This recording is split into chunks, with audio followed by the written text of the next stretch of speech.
Dear friends, आज इस कक्षा में हम यूजीसी के संबंध में जो हम अध्ययन चर्चा कर रहे हैं उसका हम समापन करेंगे। ये हमारी इस कड़ी में अंतिम क्लास है।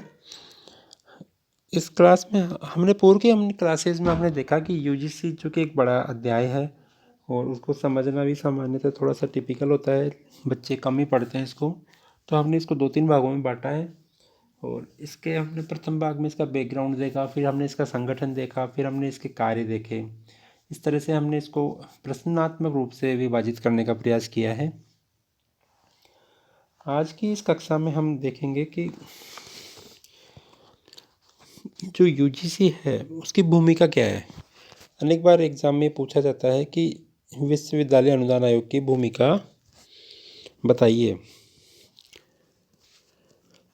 तो चूँकि आप सभी को मालूम है कि यूजीसी संघ सूची के माध्यम से सर्जित अपने दायित्वों का निर्वाह आयोग करता है तथा इस समवर्ती सूची के विषय से ये बनाया गया है। इससे देश के उच्च शिक्षा के समन्वय और मानक निर्धारण की अपेक्षा भी की गई है।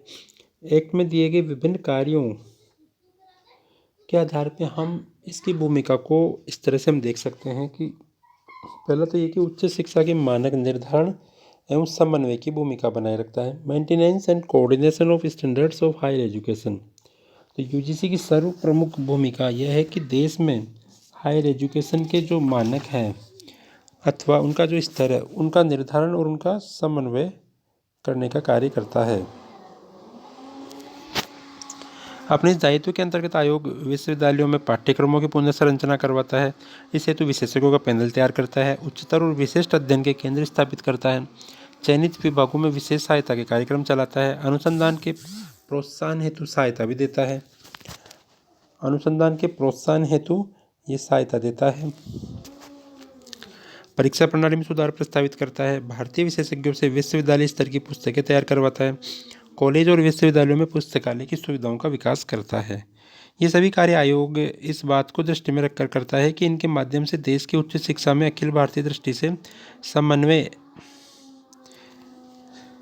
का और मानक का निर्धारण किया जा सके। परीक्षा सुधार, पाठ्यक्रम समन्वय और शिक्षण प्रणाली में सुधार हेतु आयोग द्वारा अनेक प्रभावशाली कदम उठाए गए हैं। विश्वविद्यालयों के विकास में भूमिका देता है, role in development of universities. तो यूजीसी देश में हायर एजुकेशन के लिए कार्यरत जितने भी विश्वविद्यालय हैं उनमें विज्ञान, कला, सामाजिक विज्ञान, पर्यावरण आदि जो अध्ययन है उसके विकास और उसके लिए अनुदान देता है, सहायता देता है। आयोग का ये प्रयास होता है कि यूनिवर्सिटीज़ को इन क्षेत्रों में उनके द्वारा अनुभव की जा रही समस्याओं के निदान में हर संभव सहायता दी जाए। महाविद्यालयों के विकास में भूमिका है। देश के उच्च शिक्षा के विकास की दिशा में कार्यरत महाविद्यालयों के विकास और संवर्धन के लिए विशेष सहायता देता है। स्नातक और स्नातकोत्तर अध्ययन के विकास के लिए सहायता उपलब्ध करवाता है। स्वायत्तशासी महाविद्यालयों के विकास हेतु सहायता उपलब्ध करवाता है। आयोग कमीशन न केवल विश्वविद्यालयों के विकास में ही रुचि लेता है वरन देश भर में इन विश्वविद्यालयों के अंतर्गत जुड़े हुए समस्त राजकीय महाविद्यालयों द्वारा उच्च शिक्षा के उन्नयन हेतु किए जा रहे प्रयत्नों को अपनी ओर से भी गति प्रदान करने का कार्य करता है। भवन निर्माण तथा पुस्तकालय विकास में आयोग विशेष सहायता देता है। रोल इन फैकल्टी इम्प्रूवमेंट, शिक्षकों के विकास में भूमिका है इसकी। अनुदान आयोग देश भर के जो यूनिवर्सिटीज़ और कॉलेजेस हैं उनमें पढ़ाने वाले शिक्षकों के शैक्षणिक विकास के लिए कॉन्फ्रेंस, परिचर्चा, वर्कशॉप, ओरिएंटेशन कार्यक्रम, refresher programme, short term programmes, principal meets आदि का ही आयोजन करता रहता है। इसके लिए आयोग के द्वारा ह्यूमन रिसोर्स डेवलपमेंट सेंटर्स की स्थापना की गई है जिन्हें HRDC के नाम से जाना जाता है। पूर्व में ये सभी यूजीसी एकेडमिक स्टाफ कॉलेज के नाम से जाने जाते थे। अभी यूजीसी का जोर इस बात पर है कि ऑनलाइन अध्ययन करवाया जाए अधिकाधिक, क्योंकि ऑनलाइन अभी जो कोविड महामारी है उसमें ऑनलाइन अध्ययन के माध्यम से हम प्रत्येक बच्चे तक पहुंच सकते हैं। साथ ही इसका role in the interest of the students, विद्यार्थियों के हित में भी इसकी भूमिका है। जैसे कि यूजीसी हायर एजुकेशन प्राप्त कर रहे विद्यार्थियों के लिए भी अनेक हितकारी योजनाएं लागू करता है। हायर एजुकेशन में अध्ययनरत विद्यार्थियों के लिए जैसे फेलोशिप देता है, छात्रवृत्ति देता है, JRF, SRF, Rajiv Gandhi fellowship आदि का नाम आपने सुना होगा। उच्च शिक्षा में अध्ययनरत विद्यार्थियों के लिए शोध छात्रवृत्तियाँ, फेलोशिप, अध्ययन की कला, विज्ञान, सामाजिक विज्ञान समूह के सभी क्षेत्रों के लिए प्रदान करता है। आयोग विकलांग विद्यार्थियों की सुविधा के लिए कैंटीन के निर्माण और विकास के लिए भी सहायता देता है। छात्रावासों के निर्माण तथा खेलकूद स्थलों के विकास हेतु आयोग पूर्ण सहायता प्रदान करता है। Role in development of institutional deemed to be the universities. विश्वविद्यालयों की जो तुल्य घोषित संस्थाएं उनके विकास में भूमिका है। अनुदान आयोग न केवल विश्वविद्यालय और महाविद्यालय बल्कि उन संस्थाओं के संचालन और विकास के लिए भी अनुदान देता है जिन्हें सरकार और आयोग ने विश्वविद्यालय तुल्य घोषित कर रखा है। जैसे राजस्थान में वनस्थली विद्यापीठ और भी बहुत सारी ऐसी संस्थाएं हैं जिन्हें विश्वविद्यालय अनुदान आयोग के अधिनियम के द्वारा 3 के अंतर्गत विश्वविद्यालय तुल्य घोषित किया गया है। इनमें बहुत सारी संस्थाएं तो अभी यूनिवर्सिटियाँ भी बन गई हैं। सांस्कृतिक आदान प्रदान और अंतर्राष्ट्रीय सहयोग, cultural exchange programme and international collaboration का काम UGC के द्वारा किया जाता है। इसके तहत संबंधित ज्ञान के आदान प्रदान हेतु विभिन्न देशों के मध्य संयुक्त संगोष्ठियाँ, यात्राएं, फेलोशिप आदि के आयोजन में अपनी सहायता प्रदान करता है। अंतर्राष्ट्रीय संगठन यूनेस्को से भी इस उद्देश्य की पूर्ति में आयोग निरंतर संपर्क बनाए रखता है। आयोग द्वारा Germany, Canada, Finland, Hungary, Kenya, रूस, जापान आदि अनेक देशों से सांस्कृतिक सहयोग लिया और दिया जा रहा है। तो आयोग इस तरह से कल्चरल एक्सचेंज का कार्य करता है। पत्राचार पाठ्यक्रम प्रौढ़ तथा सतत शिक्षा के विकास में भूमिका निभाता आया है। अनुसूचित जातियों तथा जनजातियों की शिक्षा के विकास में सहयोग करता है। Role in SC and STs education facilities. विश्वविद्यालय अनुदान आयोग देश भर में अनुसूचित जाति तथा जनजातियों के विद्यार्थियों को शिक्षा जारी रखने के लिए विभिन्न प्रकार की सुविधाएं उपलब्ध करवाता है। महिलाओं को उच्च शिक्षा हेतु प्रोत्साहन देता है। Role in development of higher education for women. तो अनुदान आयोग देश में महिलाओं की शिक्षा के उन्नयन में विशेष रुचि लेता है। देश की आबादी के आधे हिस्से के विकास में आयोग अपनी भूमिका को बहुत अच्छे से समझता है। महिला शिक्षा के लिए सभी प्रकार की सुविधाएं देता है। महिला शिक्षा के लिए UGC के द्वारा हॉस्टल बनाए गए हैं। नेट JRF की परीक्षा का आयोजन करता है।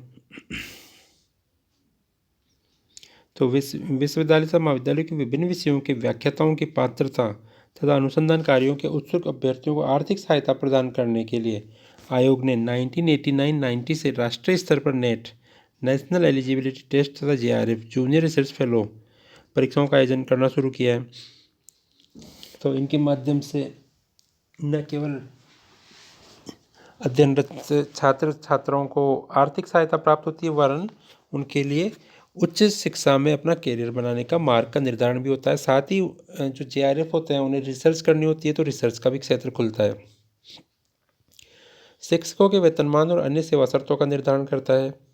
तो विश्वविद्यालयों तथा महाविद्यालयों में कार्यरत जो शिक्षक हैं उनके वेतनमान, पदोन्नति, सेवा शर्तें, सुविधाएं तथा मापदंडों का निर्धारण में आयोग अपना परामर्श केंद्र सरकार को प्रदान करता है। शिक्षकों के वेतनमान में सुधार एवं संशोधन हेतु गठित होने वाले वेतन आयोग को प्रशासनिक सहायता विश्वविद्यालय अनुदान आयोग ही प्रदान करता है। इसी प्रकार उच्च शिक्षा की गुणवत्ता, मानक तथा आचार संहिता के क्रम में भी आयोग की भूमिका निर्विवाद रूप से सर्वोपरि है। साथ ही आयोग के द्वारा प्रत्येक वर्ष फर्जी शिक्षण संस्थाओं पर नियंत्रण बनाए रखने के लिए एक लिस्ट भी जारी की जाती है। Control over fake education institutions. देश भर में हायर एजुकेशन की सर्वसुलभ तथा जनाधिक्य के कारण बेरोजगारों की संख्या तेजी से बढ़ रही है। परिणामतः ये देखा गया है कि अनेक राज्यों में फर्जी या जाली शिक्षण संस्थाओं की भरमार भी हो रही है। ऐसी विकट परिस्थितियों में बेरोजगारों को धोखाधड़ी से बचाने के लिए UGC ने इन फर्जी शिक्षण संस्थानों के विरुद्ध कार्रवाई करने की शुरुआत की है। इस क्रम में आयोग में पृथक से एक प्रकोष्ठ बनाया गया है तथा भविष्य में विश्वविद्यालय अनुदान आयोग अधिनियम 1956 में संशोधन कर आयोग को और अधिक अधिकार प्रदान करने की कार्यवाही जारी है। शिक्षण सामग्री का एकत्रण, निर्माण एवं प्रसारण का कार्य करता है। विश्वविद्यालय अनुदान आयोग दूरदर्शन के माध्यम से सुदूर के क्षेत्रों के विद्यार्थियों को देशव्यापी कार्यक्रम के माध्यम से घर बैठे शिक्षा उपलब्ध करवाता है। आयोग द्वारा विभिन्न विषयों तथा पाठ्यक्रमों पर आधारित श्रव्य दृश्य शिक्षण कार्यक्रमों के प्रतिदिन प्रसारण किया जाता है। इसके लिए आयोग विभिन्न विश्वविद्यालयों में स्थित शैक्षणिक जनसंचार संस्थान, दूरदर्शन, वीसेट आदि नवीनतम तकनीक का उपयोग करता है। अनुसंधान कार्यक्रमों का क्रियान्वयन करना, इम्प्लीमेंटेशन ऑफ रिसर्च प्रोग्राम्स। उच्च शिक्षा तथा अन्य तकनीकी विषयों की व्यावसायिक शिक्षा के क्षेत्र में निरंतर शोध कार्यों को बढ़ावा देना आयोग की मुख्य नीति है। इस हेतु आयोग द्वारा अति चालकता कार्यक्रम, वायुमंडलीय आदि मतलब अनेक नए नए प्रकार के कार्यक्रम भी आयोग जारी करता है। आयोग और विश्वविद्यालयों के मध्य क्या संबंध है, तो इस पे हम बहुत ही संक्षेप में हम देखते हैं कि विश्वविद्यालय अनुदान आयोग तथा देश के सभी विश्वविद्यालय, ये दोनों ही संस्थाएं वैधानिक संस्थाएं हैं। अतः इन दोनों संस्थाओं के मध्य संबंध देखने का अभिप्राय है कि दो स्वतंत्र वैधानिक संस्थाओं के मध्य संबंधों का अवलोकन करना। आयोग के सृजन कार्य अधिनियम के विभिन्न प्रावधान इन संबंधों को विनियोजित करते हैं। अधिनियम की धारा 12, 13, 25, 26 इन दोनों संस्थानों के संबंधों के बारे में प्रकाश भी डालती है। वैसे तो ये दोनों संस्थाएं स्वतंत्र अधिनियम के माध्यम से बनाई गई है, तथापि जहां विश्वविद्यालय अनुदान आयोग एक ऐसी संस्था है जो देश में सभी विश्वविद्यालयों को अनुदान स्वीकृत करती है, वहीं देश के विश्वविद्यालय इसे प्राप्त करते हैं। इस तरह आयोग अनुदान देने की स्थिति में है और विश्वविद्यालय उसे प्राप्त करते हैं। यूजीसी देश के यूनिवर्सिटीज़ की उच्च शिक्षा के लिए मानकों का निर्धारण करती है, उनके पाठ्यक्रमों में एकरूपता स्थापित कर उनमें समन्वय बनाए रखती है। इस तरह कमीशन एक ऐसी निर्देशात्मक और नियंत्रणात्मक स्थिति में है जहां से वह विश्वविद्यालयों के लिए नीति संबंधी दिशा निर्देश और मार्गदर्शन करता है। इसमें कोई संदेह नहीं कि विश्वविद्यालय अनुदान आयोग को अधिनियम के अंतर्गत विश्वविद्यालयों के कामकाज की जांच करने, उनसे सूचनाएं प्राप्त करने का अधिकार दिया गया है, किंतु ये समस्त कार्य आयोग विश्वविद्यालयों को पूर्व सूचना और उनकी सहमति से करता है, क्योंकि ये दोनों संस्थाएं पृथक पृथक अधिनियमों के अंतर्गत स्वतंत्र रूप से गठित की गई है। तो दोनों का गठन अलग अलग हुआ है, पृथक पृथक रूप से हुआ है और स्वतंत्र रूप से हुआ है, तो दोनों अपने आप में महत्वपूर्ण है। अब हम थोड़ा सा संक्षेप में ये देखते हैं कि आयोग और केंद्र सरकार के मध्य क्या संबंध है। अनेक बार ये एग्जाम में आता है कि आयोग और विश्वविद्यालयों में क्या संबंध है, तो ये हमने देख लिया। आयोग और केंद्र में क्या रिलेशन है, relation between UGC and union government. UGC केंद्रीय सरकार के अधिनियम से गठित एक वैधानिक संस्था है और इसका सर्जन 1956 और 72 में उसे संशोधित स्वरूप में इनेक्ट के द्वारा किया गया है। आयोग में अध्यक्ष, उपाध्यक्ष और सभी सदस्यों का केंद्र सरकार ही नियुक्त करती है। इन नियुक्तियों में एक्ट के वृहद प्रावधानों की अनुपालना भी की गई है। एक्ट की धारा 10 में ये प्रोविज़न भी किया गया है कि आयोग अपने सचिवालय के लिए जिस स्टाफ की नियुक्ति करेगा उसके संचालन के लिए केंद्र सरकार नियम बना सकेगी। आयोग अपने स्टाफ की नियुक्ति के लिए तो स्वायत्त है, किंतु जिन आधारों पर वह नियुक्ति की जाएगी उसके लिए नियम बनाने का, उसके लिए जो नियम होंगे उन नियमों को बनाने का जो अधिकार है वो केंद्र सरकार के पास में रहेगा। एक्ट की धारा 20 में ये कहा गया है कि एक्ट की जो धारा है 20 उसमें कहा गया है कि उच्च शिक्षा से संबंधित नीति संबंधी मामलों में अनुदान आयोग केंद्र सरकार द्वारा निर्देशित होगा। एक्ट में ये भी स्पष्ट प्रोविज़न है कि आयोग तथा केंद्र सरकार में किसी नीतिगत या नियंत्रण संबंधी मामलों में यदि कोई मतभेद हो तो उस बारे में केंद्र सरकार का निर्णय अंतिम माना जाएगा।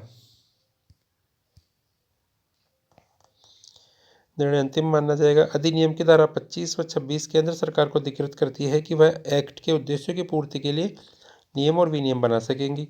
वस्तुतः विश्वविद्यालय अनुदान आयोग की रचना केंद्र सरकार ने संघ सूची के अंतर्गत संविधान द्वारा आरोपित अपने इस दायित्व की पूर्ति के लिए ही की है, जिसमें संविधान उससे यह अपेक्षा करता है कि वह देश भर में उच्च शिक्षा, हायर एजुकेशन के क्षेत्र में मानक निर्धारण और समन्वय का दायित्व निभाए। इस तरह यूजीसी केंद्र सरकार द्वारा अपने संवैधानिक दायित्वों की पूर्ति हेतु बनाई गई संस्था है। यदि आयोग केंद्र सरकार के संवैधानिक दायित्वों के निर्वाह में किसी सीमा तक असफल रहता है तो केंद्र सरकार, जिसकी पहल पर आयोग की स्थापना हुई है, इस विषय में कोई भी नया निर्णय कर सकने में पूर्णतया स्वतंत्र है। ऐसी स्थिति में आयोग के लिए बाध्यकारी है कि वह उच्च शिक्षा के लिए दिए गए केंद्र सरकार के समस्त निर्देशों की पालना करे। वर्तमान में आपने पढ़ा होगा अखबार वगैरह में कि वर्तमान में जो केंद्र सरकार है वह यूजीसी में सुधार कर रही है तथा यूजीसी को समाप्त करके इसकी जगह एक नई संस्था का गठन कर रही है। साथ ही वर्तमान सरकार चाहती है कि यूजीसी के द्वारा जो फंड्स का वितरण किया जाता है वह दायित्व सरकार खुद के हाथ में ले ले, अर्थात मानव संसाधन विकास मंत्रालय के द्वारा उन फंड्स का ट्रांसफ़र किया जाए। बीच में अभी ये सुनने में आया कि बहुत सारी जो यूजीसी की जो शक्तियाँ थी उनमें भी कमी कर दी गई है। कुछ एक फंड्स जो यूजीसी के द्वारा विभिन्न राज्यों की यूनिवर्सिटियों को वितरित किए जाते थे उनमें भी तुलनात्मक रूप से कुछ कमी आई है। माइनर मेजर प्रोजेक्ट होते थे उनमें भी कुछ कमी देखी गई है। टीआरएफ आदि की जो सीट्स होती थी उनमें भी हाल में टीआरएफ है, पीडीएफ है, इन पे लोग जाते थे तो उनमें भी कुछ कमी हुई है। ये सभी वो कार्य थे जो यूजीसी के द्वारा वित्तीय दायित्वों का इनके माध्यम से निष्पादन किया जाता था। तो कहने का अभिप्राय ये है कि चूँकि यूजीसी का सर्जन किसने किया, केंद्र सरकार ने, तो केंद्र सरकार के ऊपर ही पूरी तरह से यह है कि वह कभी भी इसमें कुछ परिवर्तन कर सकती है। अधिनियम के धारा 18 आयोग पर यह उत्तरदायित्व निर्धारित करती है कि प्रत्येक वर्ष के अंत में अपने कार्य निष्पादन का एक वार्षिक प्रतिवेदन केंद्र सरकार को वह प्रस्तुत करेगी, अर्थात यूजीसी को हर वर्ष अपना एक प्रतिवेदन सरकार को देना होता है जिसे केंद्र सरकार द्वारा संसद के दोनों सदनों के विचारार्थ प्रस्तुत किया जाएगा। एक्ट में यह प्रोविजन किया गया है कि अनुदान आयोग अर्थात विश्वविद्यालय अनुदान आयोग के दायित्वों के संपादन के लिए आवश्यक धनराशि की व्यवस्था संसद द्वारा पारित किए जाने पर केंद्र सरकार आयोग हेतु करेगी। यूजीसी से ये अपेक्षा की गई है कि प्रत्येक वित्त वर्ष के प्रारंभ होने से पूर्व अपना बजट बनाकर वह सेंट्रल गवर्नमेंट को प्रस्तुत करेगी। आयोग का यह भी दायित्व है कि वर्ष भर के अपने व्यय का वह लेखा रखेगा और इस व्यय का अंकेक्षण ऑडिट नियंत्रक और मालिका परीक्षक द्वारा किया जा सकेगा। आयोग की अपनी कोई निधि नहीं है बल्कि ये मानव संसाधन विकास मंत्रालय के माध्यम से केंद्र सरकार के योजनागत और योजना के अलावा अन्य अनुदानों की प्राप्ति करता है जिसे आवश्यकता के अनुसार विश्वविद्यालयों एवं महाविद्यालयों को वितरित किया जाता है। तो वास्तव में देखा जाए तो यूजीसी देश में जो उच्च शिक्षा है,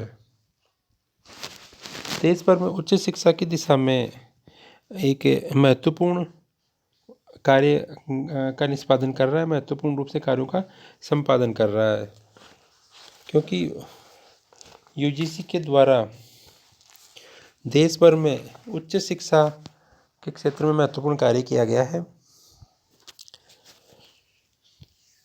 वर्तमान में यूजीसी के द्वारा न केवल उच्च शिक्षा के क्षेत्र में वरन ये शोध जो उच्च शिक्षा में शोध होता है, रिसर्च होता है, उस संबंध में भी तेजी से ध्यान दिया जा रहा है।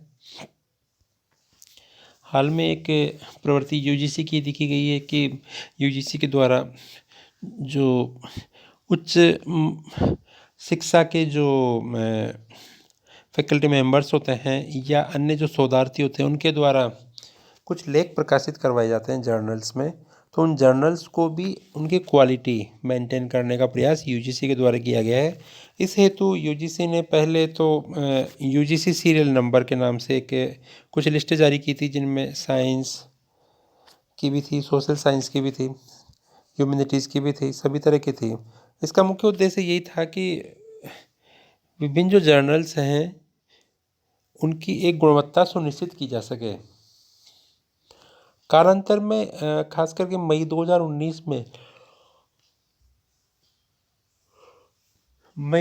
से पहले यूजीसी ने ये पाया कि यूजीसी की जो लिस्ट में जो जर्नल्स थे उनमें बहुत सारे ऐसे जर्नल थे जो वास्तव में उनकी गुणवत्ता तुलनात्मक रूप से कम थी, सीमित गुणवत्ता के थे। तो यूजीसी ने एक उनकी गुणवत्ता निर्धारित करने के लिए एक नई लिस्ट बनाई है जिसे यूजीसी केयर के नाम से जाना जाता है। तो अगर एग्ज़ाम में आपसे पूछा जाता है कि यूजीसी केयर क्या है, तो आप ये बता सकते हैं कि यूजीसी केयर से अभिप्राय है कि यूजीसी और केयर नामक दो संस्थाओं ने मिलकर के गुणवत्तापूर्ण शोधपरक जर्नल्स की एक सूची तैयार की है। तो इस सूची में अगर किसी का जर्नल पब्लिश है तो इससे अभिप्राय है कि वह गुणवत्ता युक्त है। तो इस प्रकार से भारत में उच्च शिक्षा के क्षेत्र में यूजीसी का योगदान अतुलनीय है, महत्वपूर्ण है, तथा कालांतर में अगर यूजीसी का स्वरूप परिवर्तित भी हो जाता है तो ऐसी स्थिति में भी हम ये मानेंगे कि यूजीसी ने जो कार्य देश के लिए किया है, उच्च शिक्षा के लिए किया है, वो अत्यंत महत्वपूर्ण है तथा यूजीसी का महत्व सदैव बना रहेगा। धन्यवाद।